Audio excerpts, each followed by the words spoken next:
فَسَنُيَسِّرُهُ لِلْعُسْرَى، تو بہت جلد ہم اسے دشواری مہیا کر دیں گے، یعنی ایسی خصلت دیں گے جو اس کے لیے دشواری اور شدت کا سبب ہوگی، اور وہ خصلت اسے جہنم میں پہنچائے گی۔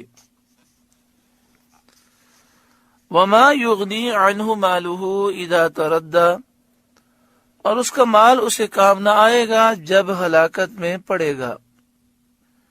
یہ آیتیں حضرت ابوبکر صدیق رضی اللہ تعالی عنہ اور امیہ بن خلف کافر کے بارے میں نازل ہوئیں، جن میں سے ایک صدیق اکبر اتقیٰ ہیں، سب سے زیادہ متقی پرہیزگار ہیں، اور دوسرا امیہ ہے، اشقا ہے، جو سب سے زیادہ بدبخت ہے۔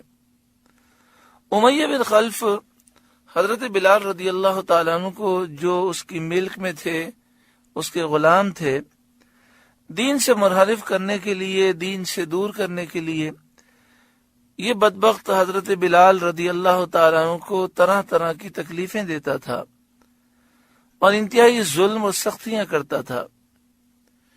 ایک روز حضرت صدیق اکبر رضی اللہ تعالیٰ عنہ نے دیکھا کہ امیہ بن خلف نے حضرت بلال رضی اللہ تعالیٰ عنہ کو گرم زمین پر ڈال کر تپتے ہوئے پتھر ان کے سینے پر رکھے ہیں، اور اس حال میں کلمہ ایمان ان کی زبان پر جاری ہے۔ آپ نے امیہ بن خلف سے فرمایا، اے بد نصیب، اے خدا پرست پر، جو اللہ کو ماننے والا ہے، اس پر یہ سختیاں؟ اس نے کہا، آپ کو اس کی تکلیف ناگوار ہو تو خرید لیجئے۔ آپ نے گراں قیمت پر ان کو خرید کر آزاد کر دیا، یعنی حضرت بلال رضی اللہ تعالیٰ عنہ کو اس نے بہت مہنگا بیچا، لیکن حضرت صدیق اکبر نے پرواہ نہ کی اور بہت مہنگا خرید کر ان کو آزاد کیا۔ اس پر یہ صورت نازل ہوئی۔ اس میں بیان فرمایا گیا کہ تمہاری کوششیں مختلف ہیں۔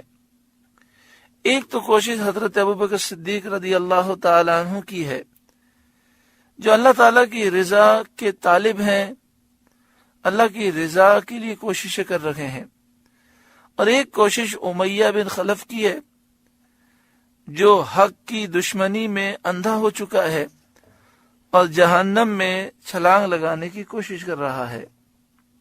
یہاں فرمایا، اور اس کا مال اسے کام نہ آئے گا جب ہلاکت میں پڑے گا، یعنی جب مر کر قبر میں جائے گا تو اسے اس کا مال کام نہ آئے گا، اسی طرح جب جہنم میں وہ گرے گا تو اسے اس کا مال نہ بچا سکے گا۔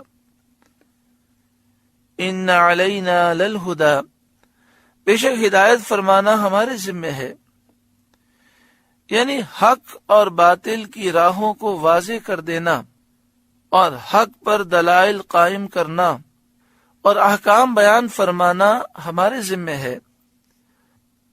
وَإِنَّ لَنَا لَلْآخِرَةَ وَالْأُولَى، اور بے شک آخرت و دنیا دونوں کے ہم ہی مالک ہیں۔